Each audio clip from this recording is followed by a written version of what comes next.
of hair that you are buying is something you should take note of. Make sure you are buying a very good quality human hair so that you can be able to color it to the kind of color that you would prefer, because not all hairs, like I said, is able to withstand the heat from the dye or from the bleach, so it's going to either get burnt or go bad.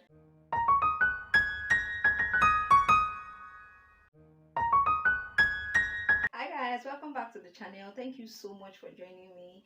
In today's video, I'm going to be talking about your human hair coloring and everything you need to know about human hair coloring. Okay, you guys, so let's dive right into the video. So you guys, I know some people have this urge of coloring their human hairs by themselves, like because of the fact that I'm a human hair vendor. I get a lot of questions when customers come to me to buy hairs. They be like, oh, can I color this one?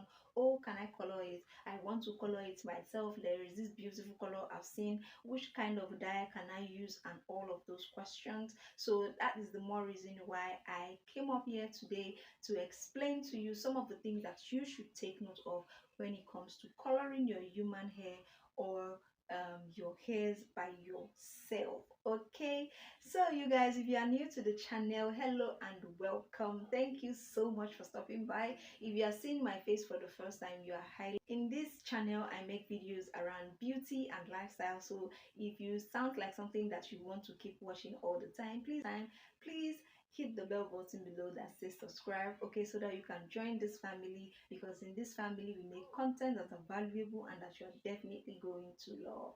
Okay, in today's video I'm going to be sharing with you some tips that you should take note of when it comes to coloring your human hair. Like, there are some things that you should take note of, there are some things that you should know beforehand before you go ahead to color that human hair of your choice. Okay, so if you have any question for me as you watch this video or by the end of this video, please let me know in the comment section and I'll be glad to come back to answer all of your questions. Okay, so number one I am going to be sharing with you is the hair type that you want to color. Now you guys, there are different kinds of human hairs, and there is a human hair that is particular when it comes to hair dye or coloring. There are kinds of human hair that you cannot dye or that you cannot color. Okay, there are some that you can dye and there are some that you can color. For example, your donor hairs are hairs that you can color, you can dye them, you can bleach them, and when you do, it does not have a bad effect on it, not of which you have immediately. Even if it does, it is not something that is immediate. It is going to be in a very long time from when you did it, and it is not going to be so obviously bad. Okay, I hope that makes sense. And that is why it is your donor hair. So if you are buying an original donor hair, you can color it to any color of your choice, even up to 613, and you will not have a bad hair day when it comes to coloring your hair. So I hope that makes sense. So the type of hair that you are buying is something you should take note of. Make sure you are buying a very good quality human hair so that you can be able to color it to the kind of color that you would prefer, because not all hairs, like I said, is able to withstand the heat from the dye or from the bleach, so it's going to either get burnt or go bad. So you want to take note of that. The hair type that you are about to color is something that is very important that you should take note of. So if you see me looking down, I have my notes here. I don't want to miss out on anything for you, so please pardon me. Another one I'm going to be talking about is going to be the time it takes. Now you guys, coloring your hairs is not something you can do like this. Okay, it is something that is time taking. You want to be very patient. Coloring has processes. Okay, there is a time where you add the bleach, there is a time where you mix the bleach together, there is a time when you apply it to the hair, there is a time where you just leave it on the hair to actually do its thing, there is a time where you know, wash it out, there is a time where you air your hairs and all of that. So you want to make sure that you are very patient with the process. You don't want to rush the process, else you are going to have a bad result. Okay, you want to make sure that you are doing it at the period of time where you have enough time in your hands, basically like 2 hours. But if you are a beginner, you want a situation where you have at least 4 to 5 hours in your hands. If you are a beginner and you know that you can be slow, you know, you want to have like 4 to 5 hours in your hand so that you don't end up rushing things and getting a bad result. Okay, I hope that makes sense. Another thing you should also look out for, or another tip you should also look out for when it comes to hair coloring or bleaching, is the quality of the hair color or the dye that you want to use. Now there are different qualities of hair dyes and bleach. You want to make sure that you are going for a good product. You want to make sure that you are going for a good quality. You don't want to just buy anyone just because you want to color your hair or because you feel all of them are the same. No, they are not, and it is not true. So you want to make sure that the quality of the dye that you are buying to bleach your human hair is actually a good quality. There are some that are made for your natural hair, and there are some that are made for your weave-ons and your bundles. So you want to know your bleach, know your dye, know their quality very well before you go ahead to buy. Do a very good research on it. Ask your professionals in it before you go ahead to purchase any bleach or dye that you want to use for your weave-ons or for your hair bundles, so that you don't end up regretting it in the long run. Okay, so another tip I'm going to be sharing with you is the type of bleach or hair color that you are going to use. Now there are different type of bleach or hair coloring.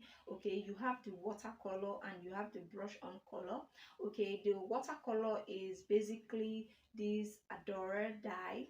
Okay, I'm going to be leaving the picture of it here for you so that you see. It comes in different colors, but this is a watercolor.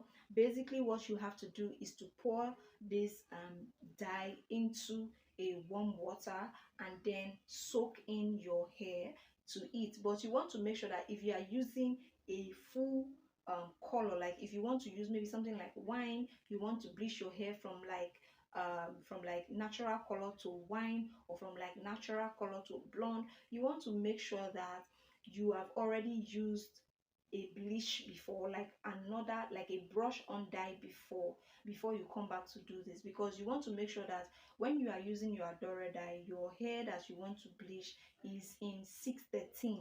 Okay, that is one thing you want to know when it comes to Adora dye.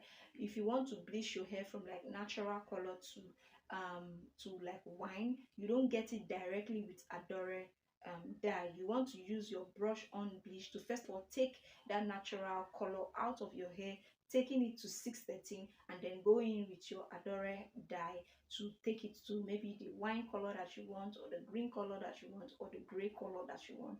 I hope that makes sense. If you don't get it, or if you don't understand it, let me know in the comment section and I will do well to explain it better. Okay, for the next type of bleach or color is the brush on. This is the type of coloring where you have your volume and your bleach powder, okay, where you mix them together and then start rubbing it on the hair. Okay, this is called your brush on kind of dye. So you want to make sure that whatever kind of dye you are buying, you know how to use them very well. Okay, you know their timing when it comes to their usage, you know the processing when it comes to their usage and everything. Read your manufacturer description very well. Talk to your professional about it. If you know you cannot stand all of this, please give your hair to a professional to actually bleach for you. Okay, so but if you want to do it all by yourself, please take note of these tips that I've given to you. Do your research on the particular hair dye that you are buying so that you can know very well how to use it and how to make it come out very well in your weave-on, because you don't want to go ahead and spoil your weave-on that you bought with your hard-earned money. Okay, you guys, so this is the end of the video and I hope you gain one or two from it. If you are yet to subscribe to the channel, please help me smash that bell button below that says subscribe, so that you can join this family for more beautiful tips like this. And if you are yet to like this video, what are you waiting for? Please go ahead and like this video so that somebody out there can see this video and also benefit from it, same value that you got. Okay, if you have any questions for me, please let me know in the comment section. Thank you guys so much for always coming back to the channel, and I'll see you in another video. Bye.